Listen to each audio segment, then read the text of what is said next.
소원기도 전부 나온 건 아니고, 소원기도 중에 특별히 이제 소원기도는 원래 취소될 수 없거든요. 취소될 수 있는 경우만 다루고 있어요. 특별한 경우만. 오늘은 그래서 소원기도에 대한 전체적인 것을 좀 한번 다뤄보도록 그렇게 하겠습니다. 누구나 신앙생활 하다 보면은 몇 번쯤은 하나님께 기도하는 중에 소원을 하는 경우가 있어요.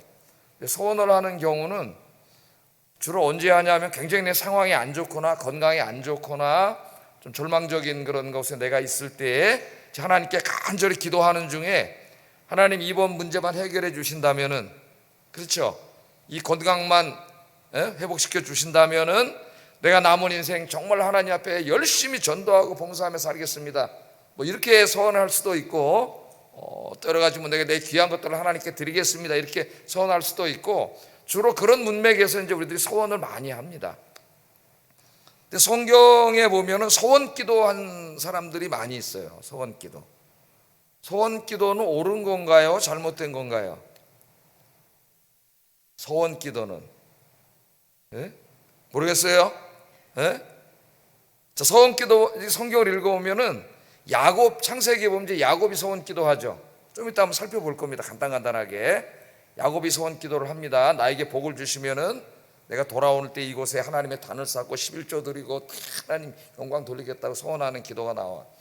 또 이제 한나도 또 소원기도하죠. 나에게 아들을 주시면 이 아들을 하나님께 드리겠다고 소원기도하고, 시편을 읽어보면 다윗도 종종 소원기도하면서 내가 하나님께 소원한 것을 갚겠다고 이런 고백들을 많이 합니다.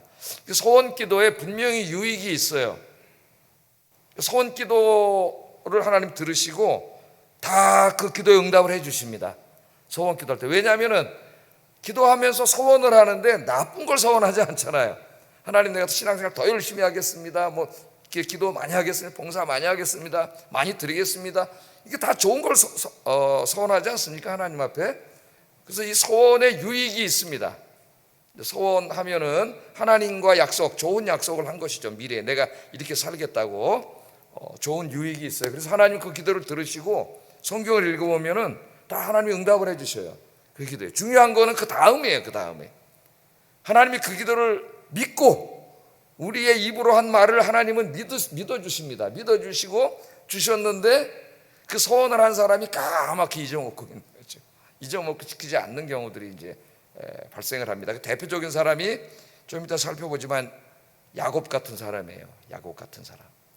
그래서 소원 기도하는 데는 분명히 영적인 유익이 있습니다. 그러나 주의해야 할 것은 소원 기도 중에 소원 기도한다는 것은 내 입으로 하나님께 약속하는 겁니다.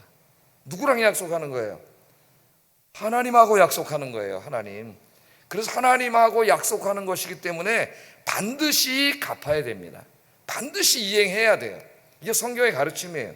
소원 기도의 유익이 있지만 신중하게 해야 됩니다. 신중하게. 급하다고 막 말하면 안 돼요. 일단 내 입으로 말하면 반드시 갚아야 돼요. 우리는 잊어먹을지 몰라도 하나님은 절대로 안 잊어먹습니다. 야곱의 인생이 그걸 보여줘요. 나중에 하나님이 깨닫지 못하니까 깨닫게 하시잖아요. 찾아와가지고 반드시 갚아야 된다. 그걸 가르쳐 줍니다. 지난주에 제가 한 7년 정도 지나 만에 먼저 서기던 게 장로님 막 우연히 통화를 하게 됐어요. 어떤 목사님이 나한테 전화를 하셨다고 우리 부목사님들이 연락을 해가지고 이름을 대는데 잘 모르겠더라고. 어떤 목사인지. 왜 그러지? 그런지 나중에 와서 전화를 해봤더니 자기 한번 우리 교회 와서 잘 본 적이 있답니다. 어디 지나가다가. 그러면서 조내숙 장로님 아시죠? 그러면서 이제 저쪽 다른 교회 있을 때 그 장로님 그분 이제 같이 있는데 대화를 하다 보니까 차 목사님 얘기가 나와서 이제 장로님 바꿔주겠습니다. 이러려고 이제 전화를 한 거예요. 그래서 이제 전화 통화를 했는데 그 연세가 지금 한 90 정도 거의 되셨어요. 90. 제가 있을 때 60대였으니까 60대 초반 거의 90대신 분입니다. 근데 이제 제가 여기 오기 직전에 위암이 걸리셨어요. 이분이 위암 3기 판정을 받아가지고 3기인가? 하여튼 몇 기는 정확히 기억은 안 나고 위암 판정을 받았는데 하여튼 위가 큰데 3분의 2를 잘라냈어요.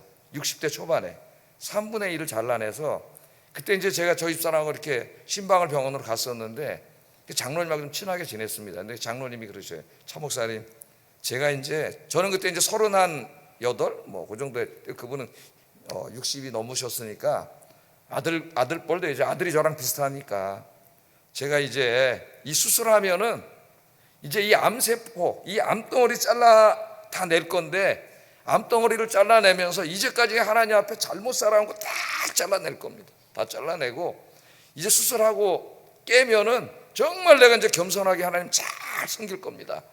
이렇게 말씀을 저희 집사람은 제가 들었어요. 그래서 이제 기도해드리고 나왔는데 이제 수술을 하셨는데 그 다음에 식사를 잘 못 하시더라고요. 식사를 이만큼밖에 못해. 위가 이만큼 남았으니까 3분의 1을 잘라냈으니까요.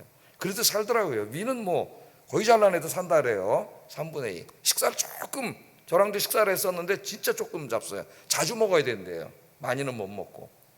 저분 오래 사실까 그랬는데 그 다음에 이제 그쪽 교회 건축해가지고 교회를 짓고 이럴 때 이렇게 얼떨떨 들으면은 그 예배 이제 바깥에 나가서 빌려가지고 뭐 이렇게 학교나 이런 거 빌려서 예배 드리잖아요. 그러면 그 토요일 날 이제 의자 날르고 성도들이 와서 막 이런 거 하는데 그 책임자가 되셔가지고 막 교회 건축하는데 열심히 일하고 뭐 이런 소리를 이제 들었어요. 인터넷에서도 좀 보고.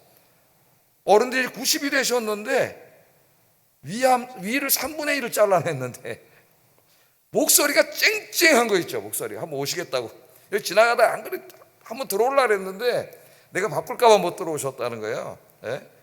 그러면 목소리가 쨍쨍하면서 지금도 이 서대문 지역에 뭐 초교파 장로님 뭐 협의회 뭐 이런 거 만들어 가지고 그 당시에도 좀 정치도 하고 막 그러셨어요. 활동을 하신다래요. 근데 목소리가 너무 정정해요.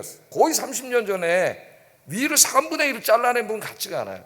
그때 그 권사님은 굉장히 건강하셨는데 권사님 먼저 돌아가셨어요. 먼저 건강하시더라. 그래서 제가 그 전화를 끊고 야, 이 장로님이 그때 하나님 앞에 소원한 대로 잘 사셨나 보다. 그렇게 잘 사셨나. 그러니까 지금 위를 3분의 1을 잘라내고도 쟁쟁하잖아요. 보통 일반인도 90대면은 뭐 그 전에 돌아가시거나 그런 경우가 많은데 야, 참 대단하다 그런 생각을 가졌습니다. 그때 하나님 앞에 소원한 게 내가 이제 이 암덩어리 다 잘라내면 암과 함께 내가 하나님 앞에 부끄럽게 살아왔던 거 게을렀던 거 다 잘라내고 정말 겸손하게 하나님 섬기겠습니다 했는데 그렇게 살아오셨나 봐요. 지금까지 강건하셔요. 요새 너무 행복합니다라는 거예요. 뭐 우리 아들이 뭐래더라 어디 SK인가 뭐 어디 부회장 됐고 뭐 그래가지고 노년인데 예? 자식들 효도 받으면서 너무 행복하게 그래 잘 사신다 그러더라고. 야, 위를 3분의 1 잘라내고 지금 90이 되셨는데 지금도 건강하게 왕성하게 할렐루야. 소원 기도의 유익이 있고요. 그냥 하나님은 살려주셨잖아요. 그 소원대로 살면은 틀림없이 유익이 있습니다. 근데 문제는 소원한 것은 반드시 지켜야 돼요. 함부로 입을 내서 신중하지 않게 말을 하면 안 돼요. 내 말을 하면 언제 오늘 살펴보겠지만은 내 입에서 말을 하면은 네가 말한 그대로 다 지키라 그랬어요. 하나님께서. 자, 한번 좀 살펴보겠습니다. 성경을 자세히. 자, 우선 2절, 오늘 본문 2절 한번 읽어보겠습니다. 시작.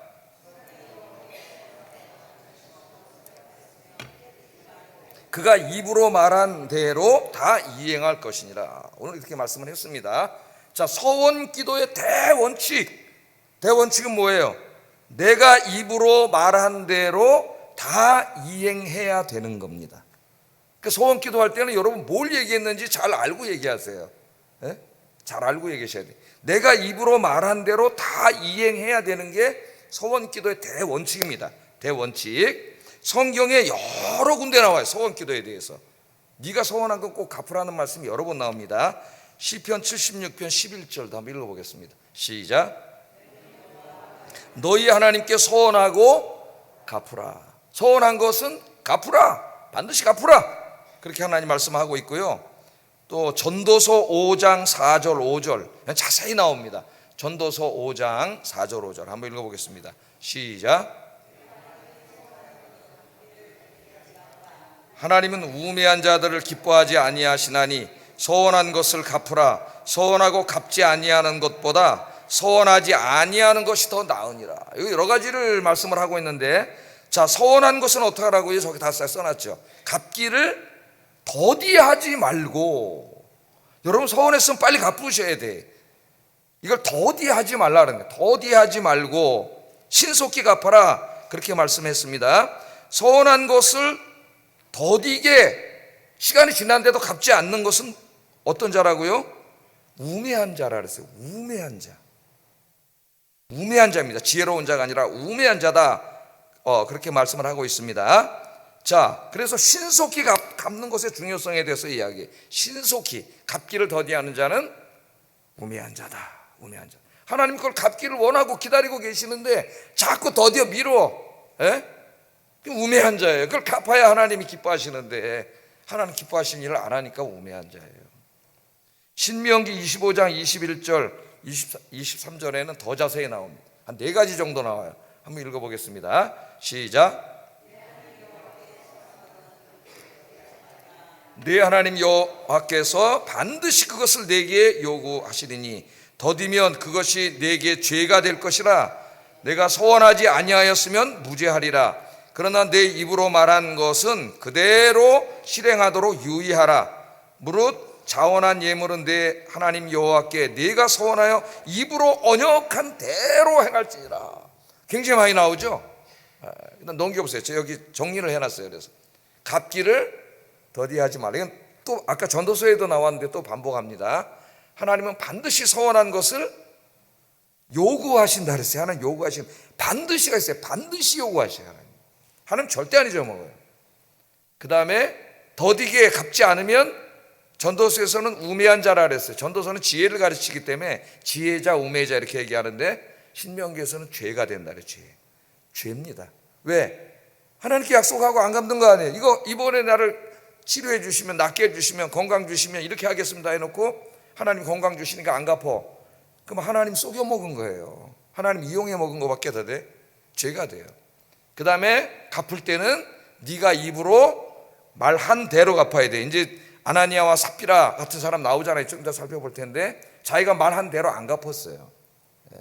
자기 입으로 말한 대로 해야 된다. 이 4가지 원칙입니다. 4가지 원칙. 자, 살다 보면은 잘 생각해 보세요, 여러분. 소원기도 많이 했어요. 급할 때, 힘들 때. 나 하나님 앞에, 하나님 아버지 이번에만 이거 해결해 주시면 정말 내가 정말 아버지 하나님 열심히 신앙생활하고 내가 이제 세상 일 다 끊어버리고 좀 하나님께 헌신하겠습니다. 다 해놓고 이제 하나님 해결해 주시면은 언제 그랬냐는 듯이 다 잊어먹고 또 세상에 가서 또 그러고 다니는 거예요. 근데 나는 잊어먹어도 하나님 절대 안 잊어먹어요. 그걸 아셔야 돼요, 여러분. 하나님 요구하세요. 요구하세요.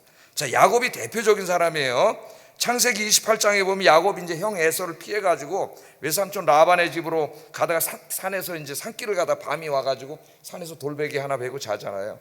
산에 도둑놈, 산적들도 있고 도둑들도 있고 또 누가 있어요? 짐승들도 있고 얼마나 무섭습니까? 한 번도 안 가본 길인데 거기 이렇게 무섭다가 돌멩이 하나 놓고 이렇게 쪼그리고 잠들고 있는데 꿈을 꿨어요. 꿈을. 여러분 잘 아시는 꿈을. 사다리가 그냥 저 하늘까지 쫙 천사들이 오르락 내리락 하면서 누굴 지키고 계세요? 야곱 자기를 지키고 있는 걸 봤죠. 그리고 저 사다리 끝에 보니까 누가 계세요? 여기 하나님이 계세요. 하나님. 할렐루야. 이 그림을 볼 때에 굉장히 위로가 됩니다. 하나님이 여러분도 지켜주십니다. 야곱만 지켜주는 게 아니라 믿는 사람들을 지켜주세요. 그래서 하나님이 이 야곱이 큰 체험을 했어요. 여기서 야, 내가 정말 이제 형이 죽이려고 그래가지고 엄마 아버지 떠나서 생전 한 번도 안 가본 외삼촌 집을 이제 산길을 가고 있는데 나 혼자인 줄 알았는데 나 혼자인 줄 알았는데 혼자 아닌 거예요. 누가 함께 계시는 거예요? 하나님이 함께 계시면서 야곱이 자는데 사다리를 내려놓고 천사를 보내서 지켜주고 계시는 거예요. 이스라엘을 지키시는 자는 졸지 아니하시고 주무시지 아니하시리로다. 그 이스라엘이 야곱이잖아. 야곱의 이름. 졸지 아니하시고 주무시지 아니하시고 하나님이 지켜주시는 거예요. 그러니까 이 하나님 믿고 여러분 불안해하지 말고 승리하시기를 주의 이름으로 축복합니다. 자, 야곱이 너무 기뻐서 지금 아무것도 없잖아요. 재산도 하나도 없어요. 집에다 다 놓고 이제 빈몸으로 지금 가고 있는데 그 하나님께 이제 기도하면서 소원을 해버렸잖아요. 여기서 소원을 뭐라고 소원했느냐? 창세기 28장 22절 한번 보겠습니다. 시작. 하나님이 나와 함께 계셔서 내가 가는 이 길에서 나를 지키시고 입을 옷을 주시어 내가 평안히 아버지 집으로 돌아오게 하시오면 여호와께서 나의 하나님이 되실 것이요 내가 기둥으로 세운 이 돌이 하나님의 집이 될 것이요 하나님께서 내게 주신 모든 것에서 10분의 1을 내가 반드시 하나님께 드리겠습니다. 약속을 한 거죠. 아무것도 없을 때, 내가 지금 이제 형 무서워갖고 이제 살려고 도망가는데 앞으로 뭐 집에는 갈 수도 없고 가면 저 양반이 죽이니까 나를, 형이 무서워가지고 이제 뭐 돌아오게나 될지, 무사히 안 죽고 외삼촌 집에는 가게 될지, 거기 가서 무슨 일이 있을지, 가진 건 아무것도 없고 지금 개나리보침 하나 들고 가는데 하나님을 만나서 맹세를 한 거죠. 소원을 한 거죠. 내가, 하나님이 나에게 복을 주시면은, 내가 이제 다시 고향으로 돌아올 때 복을 주시면은 내가 반드시 이곳에 와가지고 어떻게 했어요? 단을 쌓고 여호와 하나님만을 섬기고 11조를 드리고 그렇게 하겠습니다. 그래서 그곳 이름도 루스였는데 베델로 바꿨어요. 이름 자기가 베델은 뭔 뜻이에요? 엘이 뭐예요? 엘은 하나님이잖아요. 벳은 집이에요. 그러니까 하나님의 집이에요. 하나님의 집. 그렇게 하나님께 맹세를 했잖아요. 그리고 이제 외삼촌 집에 갔어요. 하나님께서 그 기도를 기쁘게 받으셔가지고 복을 주셔가지고 20년 후에 어떻게 됐어요? 거부가 됐지 않습니까? 빈털터리로 갔는데 그 소원 기도를 하나님이 믿은 거죠. 하나님이 신뢰하고 복을 주셔가지고 거부가 돼서 돌아오다가 세겜 땅을 지나오는데 그 세겜 땅을 보니까 너무나 목초도 많고 그 당시 가나안에서 제일 발달한 성읍이에요. 도시 문화와, 지금으로 말하면 도시 문화와 자기는 양이 많은데 넓은 목초지가 있어요. 그러니까 거기 오다가 아이고 여기서 살아야 되겠다. 그리고 거기서 멈춰버렸어요. 거기서 이제 살았어요. 그리고 하나님께 약속해 베델로 가겠다 그래 놓고 잊어버렸습니다. 자, 근데 깨닫지는 못해. 그냥 세겜 땅에서 살아요. 20년 전에 하나님 앞에 약속했는데, 자, 야곱은 잊어버렸어요. 근데 하나님은 절대로 안 잊어버려요. 하나님이 찾아오십니다. 찾아오셔요. 자, 어느 날 야곱의 딸이 하나 있잖아요. 12남 1녀. 그 사랑스러운 딸이 있는데 딸이 세겜 땅에 나가서 놀러 나갔다가 세겜 그 추장 아들에게 겁탈을 당해가지고 그런 일이 막 벌어졌고, 또 자기 아들들이 복수한다고 가가지고 그냥 찔러 죽여버렸어요. 그러니까 세겜 사람들이 가만히 있겠습니까? 이제 다 와서 야곱 집안 이제 다 죽여버리겠죠. 이제 완전히 풍비박산 난 거예요. 가지고. 이런 상황 가운데 있을 때에 하나님이 찾아오셔요. 그러니까 야곱이 깨닫지 못하니까는 하나님이 그의 삶을 깨닫게 하시려면 어떻게 나야 돼? 편안하게 살게 내버려두면 못 깨달아요. 인간은 자기가 잘못된 길을 가고 있는지 몰라요. 그래서 하나님이 사용하시는 게 뭐냐면 삶을 흔들어 버리는 거예요. 지금도 흔드세요. 하나님이 흔들어 버린 거예요. 딸이 나가서 겁탈을 당하고 아들들이 살인을 하고 근데 다 멸망당해 죽게 생긴 거예요. 가문이. 그때 하나님이 찾아오셔서 35장 1절에 자 이렇게 말씀하시잖아요. 한번 읽어보겠습니다. 시작.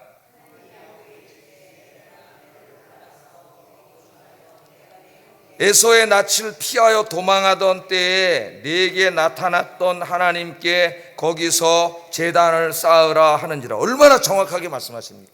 20년 전에 야곱이 했던 말 그대로 하나님이 하시잖아요. 지금 뭐하냐 네가. 거부가 되게 해주시면 복을 주시면 여기 들어와서 단을 쌓고 하나님만 섬기고 살겠다고 약속해놓고 지금 뭐하는 짓이에요. 세겜 땅에서 다 잊어먹고 세겜의 그 도시문화 그 풍요로운 목초에 빠져가지고 거기서 그냥 인간적인 편안함만 누리면서 살고 있는 야곱에게 깨닫지 못하니까 하나님이 그냥 흔들어 버리는 거예요. 딸이 겁탈당하고 아들들은 살인하고 집은 다 망하게 생겼고 다 흔들어 버리니까 그때 깨닫게 돼가지고 야곱이 거기서 회개하고 자식들을 모아놓고 내가 사실 20년 전에 하나님께 약속했는데 지키지 못했다. 다 어떻게 돼요? 베델로 가서 그 소원을 지키지 않습니까? 할렐루야. 하나님 절대로 안 잊어버리세요. 절대로. 사도행전 5장에 보면은 이 아나니아와 삽비라 부부가 나오잖아요. 그죠? 아나니아와 삽비라 부부가 어느 날 말씀을 듣다 마음에 감동을 받아가지고 자기 있는 부동산 땅을 팔아가지고 하나님께 다 드리겠습니다. 그러면 그 당시에 이제 사도들이 그 헌금을 받아서 가난한 사람들에게 나눠주고 사도행전 보면 그랬죠. 이렇게 사용됐어요. 근데 어느 땅을 팔았어요. 땅을 파니까 현금을 잡았잖아요. 돈을 딱 보는 순간 아까운 마음이 확 들어버린 거예요. 아까운 마음이. 그래서 안 낸 건 아닙니다. 일부는 숨기고 일부만 사도들 앞에 갖다 냈어요. 근데 중요한 거는 사도들에게 거짓말을 한 거예요. 사도들에게 거짓말을 했다는 거는 뭐예요? 하나님께 거짓말하고 성령을 속인 거예요. 아까 뭐라 그랬습니까? 소원할 때 네 입으로 말한 대로 행하라 그랬어요. 네 입으로 말한 대로 행하라. 내가 이걸 팔아서 다 내겠습니다. 안 그랬으면 괜찮은데 다 내겠다고 했는데, 내겠다고 해놓고 숨겨놓고 하나님이 모를 줄 알고, 여기 더 큰 죄는 하나님을 속인 죄입니다. 하나님께 거짓말하고 사도들께 거짓말했다가 이 부부가 다 목숨을 잃습니다. 이렇게 되는 거예요. 자, 그러니까 우리가 서원한 대로, 내가 말한 대로 하나님 앞에 갚는 게 중요해요. 서원은. 그럼 이제 이 서원을 갚은 사람이 있죠. 갚은 사람 누구예요? 한나. 아까 제가 한나 얘기했잖아요. 한나는 자식이 없어가지고 그 두 번째 세컨드 분이나한테 막 그냥 조롱당하고 모욕당하고 막 견딜 수가 없어가지고 하나님 전에 가서 그냥 정말 하나님의 눈물로 기도했지 않습니까? 하나님 아들을 주세요. 아들 주시면 내가 하나님께 드리겠습니다. 그때 하나님이 기뻐하셔가지고 아들을 주셨잖아요. 여러분, 아들이 없었는데 불임 여성이었는데 하나님이 태의 문을 열어서 아들을 주셨습니다. 그 아들이 얼마나 이쁘겠어요, 그거. 예?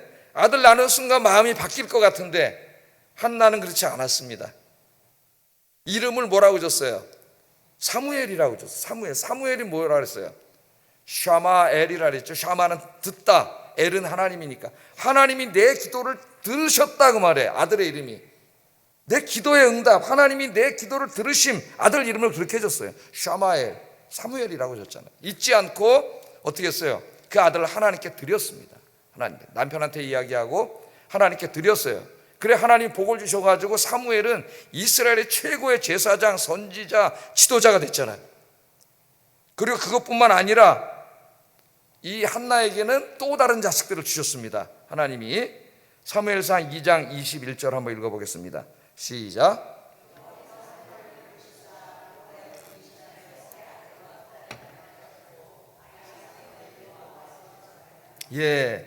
한나가 소원 기도를 드리고 그 소원한 것을, 그 얼마나 사랑하는 아들이겠어요. 어린 그걸 갖다 하나님께 드렸잖아요, 성전에.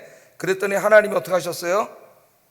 한나를 돌보시사. 이게 돌본다는 말은 박하다라는 말인데 이거는 특별한 은혜를 베푸셨다는 거예요. 하나님이 사랑하신 거예요. 예? 정말 기도만 한 게 아니라 그 아들까지도 하나님 앞에 바쳤지 않습니까? 그래서 하나님 돌보셨다 그랬어요. 박하다 하셨다 그랬어요. 그래서 특별한 은혜를 베풀어 주셔가지고 하나님께서 세 아들과 두 딸을 더 주셨다. 그러니까 한나는 소원 기도에 어떻게 보면 가장 이상적인 모델입니다. 모델.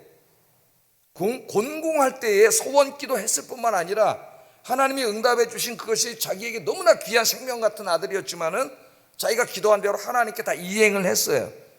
그랬더니 하나님이 더 큰 복을 주셨습니다. 하나님께 드린 아들도 사무엘 선지자가 되게 하고, 삼남이녀를 하나님께서 더 주시고.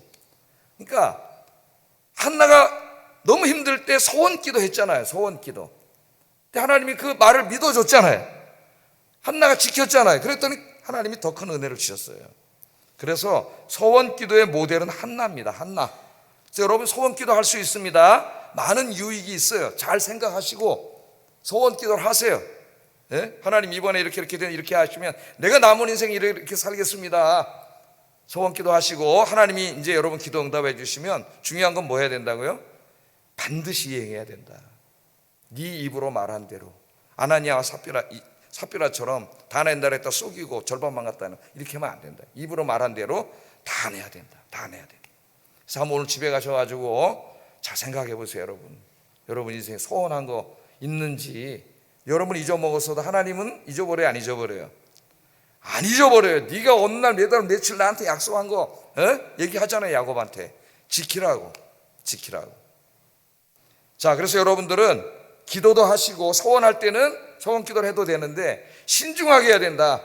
그리고 반드시 더디하지 말고 네 입으로 말한 대로 신속하게 지켜라. 이게 하나님의 가르침입니다. 소원 기도에 대한 총 가르침이에요. 자, 그런데 오늘 본문을 보면은 하나님께서 소원했을지라도 그 소원이 취소되는 경우가 있다는 겁니다. 취소되는 경우. 취소 안 된다 그랬는데 하나님이 취소되는 경우를 오늘 이야기를 해줘요. 거기에 대해서는 좀 살펴보겠어요. 소원이 취소되는 경우. 첫 번째는 미혼인 딸이, 결혼을 안 한 딸입니다. 그러니까 딸은 결혼 안 했으니까 우리 자식들은 그때 누구의 누구에게 있는 거예요? 아버지 엄마 품에 있는 거죠. 슬하에 있다 그러잖아요.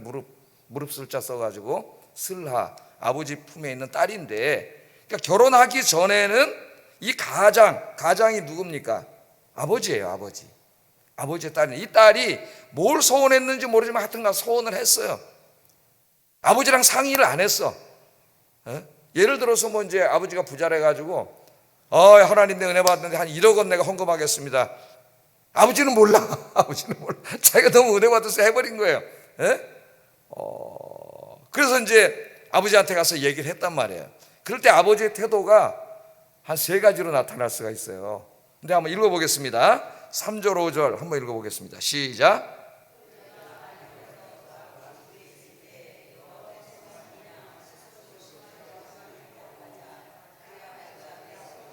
그가 결실한 서약을 듣고도 그에게 아무 말이 없으면, 딸이 얘기를 해. 근데 그때 들어보니까 참 기특하다 그래서 아무 말 안 했어요. 아무 말 안 하면 승인한 거나 마찬가지야. 승인한 거나 마찬가지. 그럼 이제 그 서원한 거, 딸이 서원한 거는 유효해요. 이제는 지켜야 돼요, 하나님 앞에. 근데 그 다음에 또 어떤 경우가 있어요. 아무 말이 없으면 그의 모든 소원을 행할 것이고 그가 결심한 서약을 지켜야 된다 그래서 지켜야 된다. 왜? 아버지도 동의한 거니까. 그런데 그의 아버지가 그것을 듣는 날에 허락하지 않으셔요. 아버지 생각이 달라. 안 된다, 그건 아직. 이렇게 해서 안 돼. 아버지가 안 된다고 얘기하면은 그 서원은 무효가 된다 그럽니다. 무효가 되고, 그 다음에 어떻게 돼요? 이 서약을, 아까 서약을 안 지키면 죄라 그랬잖아요. 죄가 되지 않는다, 사해 주신다, 그렇게 이야기하고 있습니다. 그래서 결혼하기 전에 자식들은 다 누구예요? 아버지와 상의해야 돼, 자기 인생에 대해서. 우리 요새 젊은 친구들이 이걸 몰라요. 나도 이제 몇 살 됐으니까 어른이니까 내 마음대로. 이 사회가 자꾸 그렇게 얘기하는데 그렇지 않아요, 성경이 가르치면. 결혼하기 전에는 아버지, 부모님과 상의해야 돼요, 자기 인생에 대해서. 심지어는 하나님 앞에 소원하는 것조차도 아버지와 상의해야 됩니다. 아버지, 엄마와 상의하라는 거예요. 예를 들면 뭐 아까 헌금 예로 들었지만은 내 선교사로 이제 나가야 되겠다, 그렇게 생각을 해보세요. 근데 또 아버지한테 얘기했더니 아버지가 안 된다 그래요. 그럼 어떻게 되는 거예요? 이 서약은, 난 하나님 앞에 서약을 했는데, 이 서약이 무효가 되는 거예요. 무효가. 그래서 이 가정에서 내가 결혼하기 전까지는 이 모든 것이 어떻게 해요? 아버지, 엄마, 여기 이제 아버지인데 구약에서는 아버지의 가장의 질서 속에서 서로 대화를 통해서 합의적으로 아무리 좋은 일이라 할지라도, 하나님께 드리는 것이라 할지라도 하는 것이 옳다고 하나님이 가르치십니다. 아셨죠? 여기는 다 결혼하신 분들 아주 그렇게 하라고 말씀을 하고 있어요. 자, 두 번째 경우는 이제 결혼을 앞둔 여인이에요. 내일 모레 이제 결혼할 거야. 결혼을 하는데 이분이 이제 기도를 했어요. 또 믿음이 좋아가지고, 하나님, 내 이번에 결혼하는데 남편하고 가서 뭐 선교를 한다던가, 내 결혼하면은 하나님 이제 남편하고 결혼하면은 한 1억 원 바치겠습니다, 뭐 이렇게 이제 소원을 했어요, 하나님 앞에. 그래갖고 이제 결혼을 했어. 남편은 몰라. 결혼하기 전에 서약한 거예요. 내 저 사람하고 결혼시켜주면 내가 하겠습니다 했어요. 남편이 이제 결혼을 해놓고 신혼여행 가서, 여보, 내가 하나님한테 1억 내겠다고 서운했는데, 그 남편이 깜짝 무슨 소리야, 당신 맘대로. 결혼하기 전에 한 거예요, 자기가 그냥 그 사람하고 결혼하게 해주면. 자, 그런 경우에도 어떻게 된다 그랬어요? 남편이 이제 결혼해가지고 그걸 듣고 기특하네, 그리고 아무 말도 안 했어. 그러면 유효한 겁니다. 유효한 거예요. 말 들었을 때입니다. 유효한 거예요. 그러나 안 돼, 나는 그런 마음이 없어, 그렇게 남편이 말을 하면은, 동의하지 않으면은 무효가 돼요. 똑같아, 무효가 됩니다. 그래서 그것은 죄가 되지 않고 죄인이 아니에요. 그 용서해 주신다 그랬어요. 하나님이 사해 주신다, 그렇게 얘기를 했습니다. 그 다음에 세 번째는 부부야. 그냥 뭐 10년을 살았는지 20년을 살았는지 부부예요. 부부인데 이제 오늘 와서 예배 드리다가 말씀의 은혜를 받고 그냥 아내가 확 맹세해버렸어요. 기도하면서 동성으로 기도하겠습니다 그랬더니, 오 하나님 아버지 감사합니다, 기도하면서 내가 이렇게 해서 하나님 앞에 얼마를 드리겠습니다. 그리고 이제 집에 가서 남편한테 얘기를 했어요. 뭐 내가 오늘 소원을 했는데 어떡하지? 그 남편이 듣고 아무 말도 안 해. 그거는 동의해 준 거야. 마찬가지예요. 그거는 소원을 지켜야 된다는. 근데 남편은 아직 믿음이 그만큼 되지가 않아. 아내처럼 생각이 달라. 그래서 안 돼. 나는 아직 그렇게 못하겠어. 화를 내고 다툼이 일어나요. 그런 경우에는 어떻게 된다 그랬어요? 이게 무효가 된다는 거예요. 무효가. 그래서 결혼한 여성은 누구와 상의해야 돼. 아무리 좋은 일을 하고 하나님 앞에 좋은 것을 소원할지라도 반드시 남편과 상의하라는 게 하나님의 뜻입니다. 안 그러면 가정이 다 깨질 수가 있어요. 난 하나님 앞에 좋은 일을 하면서 남편은 아직 그 정도는 아니기 때문에 문제가 생기면 이걸로 부부관계가 깨질 수도 있어요.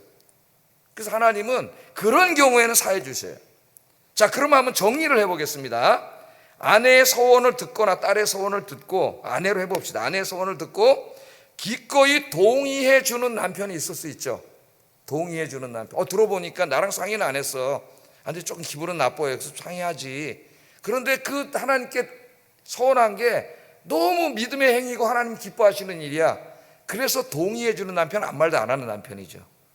조금 화는 나지만 야, 이거 하나님 기뻐하시겠는데 기특해서 동의해 주는 남편이 있을 수가 있어요. 두 번째는 상의하지 않은 것 자체를 화를 막 내면서 그렇게까지 믿음이 없기 때문에 아내만큼 반대해버리는, 내지 않는 그런 남편이 있을 수 있어요. 오늘 말씀해 보면. 그런데 이제 15절에 보면은 세 번째 남편이 나옵니다. 변덕이 죽을 듯한 남편이 나와요. 15절에 보면은 아내가 얘기했어. 그래 들을 때는 그냥 좀 기분이 나쁜데 그냥 가만히 있었어요. 그냥 또 좋은 일인 것도 같고 그래가지고. 근데 3일 지나고 나니까 이게 아닌 것 같아요. 아무래도 돈이 점점 아까워져. 그 3일 후에 안 돼. 그렇게 얘기했을 때, 아내가 얘기했을 때 네가 말을 안 하므로 아내는 남편도 동의한 줄 알고 실행을 하려고 하는 거야. 그런데 한 3일이나 5일 후에 갑자기 돈이 아까워져서 남편이 나 못하겠어. 그렇게 되면 어떻게 되느냐 이거야. 그렇게 되면은 그 소원은 유효합니다. 만약에 그 소원을 지키지 않으면 그 죄값을 남편이 받는다 그랬어요. 남편이. 왜? 우유부단했잖아요. 그 당시에 싫으면 싫다, 아니 좋으면 좋다 얘기를 해야 되는데 그 당시에는 좋은 것처럼 얘기하다가 3, 4일, 5일 지나가지고 돈이 아까워 생각이 나니까 거절했을 경우에는 소원을 안 지킨 부인의 책임이 없어요. 누구 책임이에요? 남편 책임이에요. 남편 책임. 자, 많은 것을 우리에게 시사해 줍니다. 가정에서 이제 결혼하기 전에 자식들과 부모의 관계, 또 결혼한 이후에 남편과 아내의 관계 속에서 하나님은 가족이 화목하기를 원하시고 아무리 좋은 일을 하더라도 온 가족이 상의하고 이야기해서 같이 좋은 일인데 마음을 같이 해서 함께 한 마음으로 하기를 원하신다는 거. 하나님 그런 하나님이세요. 그러니까 막 그런 거 실제로 봤어요. 막 부흥회하다 옛날에 막 어떤 분이 막 그냥 부흥사 목사님이 막 어떤 분이 1억 헌금했더니 하나님이 뭐 50억을 주셨습니다 막 이러니까 막 현혹돼가지고 작정을 손들어 버리는데 남편하고 이혼하게 생긴 이런 경우도 있어요, 진짜로. 근데 성경을 제대로 알면은 남편이 싫으면 어떻게 된다고요? 이 서약이 상의 안 했잖아요. 무효가 되는 거예요. 그냥 잘 아세요. 그러니까 혼자 하지 마시고 좋은 일도 어떻게 해요? 항상 집에 가서 내 마음이 떠오르더라도 이 말씀을 생각하면서 남편하고 상의해 봐야지. 그래서 집에 가서 상의해 보시기 바랍니다. 집에 가서 엄마 아버지랑 상의해 봐야지. 결혼 안 하신 분은 상의하셔서 결정하기를 주의 이름으로 축복합니다. 자, 그런데 한나의 경우로 다시 한번 가보겠습니다. 한나의 경우에. 자, 한나가 서원할 때 자기 혼자 서원했어요. 그리고 아기를 낳습니다. 사무엘을. 너무나 귀한 아들을 낳았어요. 그리고 비로소 엘가나 남편한테 이야기했어요. 엘가나에게 이야기했습니다. 자, 그럼 어떻게 돼요? 지금 민수기 말씀을 잘 알고 있는데 엘가나가 노하면은 사무엘 못 드리는 거예요. 근데 엘가나가 기분 좋았을까요? 나빴을까요? 그 얘기를 들었을 때 내가 하나님 앞에 사실은 소원했는데 당신하고 상의 안 하고, 나빴을 수도 있어요. 나쁠 겁니다. 조금. 그 기분 완전히 좋을 남편은 없는 것 같아요. 아니 그렇게 중요한 일을 당신 마음대로 소원해? 남편하고 상의를 해야지. 이렇게 반드시 나올 수가 있을 겁니다. 아마 기분이 나빴을 수도 있어요. 나빴을 거예요, 내가 볼 때는.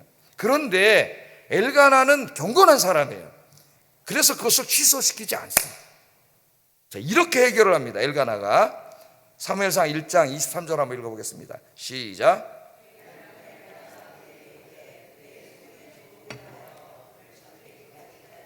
오직 여호와께서 그의 말씀대로 이루시기를 원하노라 하니라.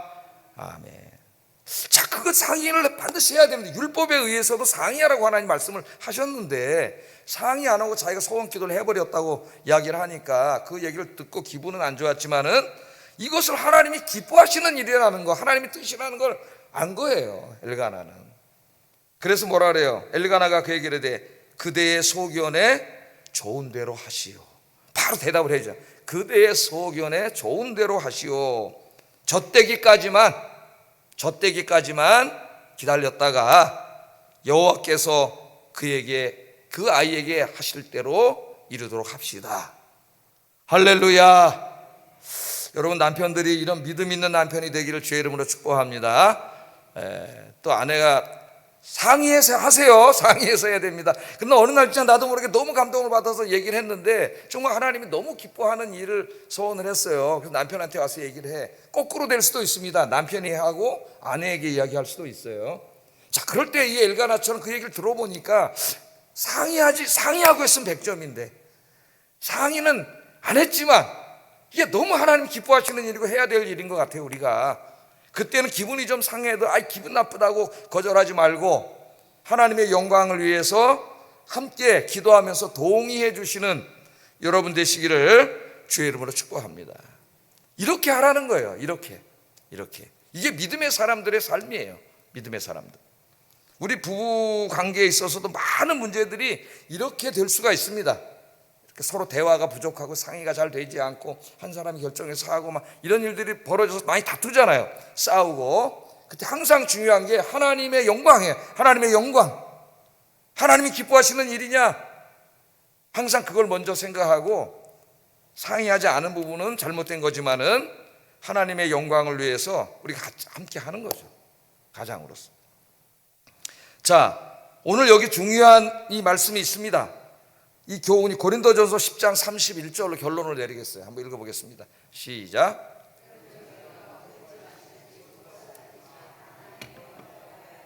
그런즉 너희가 먹든지 마시든지 무엇을 하든지 다 하나님의 영광을 위하여 하라. 다 하나님의 영광을, 내 고집, 내 좀 기분 나쁜 거, 내 자존심 상하 이런 것도 중요할 수 있지만 그런 거 내려놓고 뭘 하든지 하나님의 영광을 위해서 해라. 가정의 모든 일을 결정할 때, 상의할 때, 논의할 때, 자녀 문제, 부부 문제, 모든 문제에 있어서 오직 우리의 제일 먼저 판단 기준은 하나님의 영광이 되시기를 주의 이름으로 축복합니다. 기도하겠습니다. 자, 첫 번째 기도 제목, 나의 입술로 하나님께 소원한 것들은 내가 입술로 말한 대로 잊지 않고 반드시 이행하게 하소서. 두 번째, 중요한 일을 결정할 때는 비록 그 일이 하나님을 위한 일이라 할지라도 반드시 부모님이나 배우자와 상의하게 하소서. 상의해서 함께 결정하게 하소서. 이게 하나님 뜻이에요. 그리고 설사 상의가 안 됐더라도 하나님 기뻐하시는 일이라면 동의할 수 있게 하소서. 기도하겠습니다.